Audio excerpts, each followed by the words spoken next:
Bismillahirrahmanirrahim. Assalamu alaikum. First of all, I would like to congrats my team and thanks for the contribution that we made profit on yesterday's market. As the market has gone into very dangerous and critical situation, it is in ranging and squeezing day by day. Well, let's get back to the business. A major break or rejection is about to happen. This is an alert. Keep your eyes open. My week 1 Bollinger Band 44 is at 1989 and it is in collaboration with the trend lines I have sketched there. As I have mentioned earlier that if 1905 is broken, then next station will be 1853.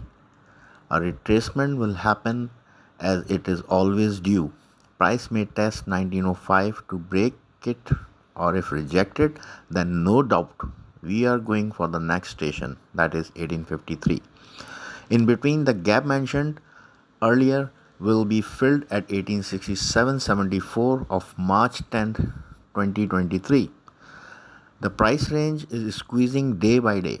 Few days back it was 1913 and 1903 and now it is ranging between 1906 and 1896. However, the path is at decline, so we will still on the sell side. There is a chance of a buy at 1989 area due to weak 1 support. I will try a buy at 1990-89 and my sell points will be between 1899 38.2%, 1901 50%, provided SMA 44 intercepts the price in this range. Well, let's pray with cross fingers and see what markets bring for us. Take care.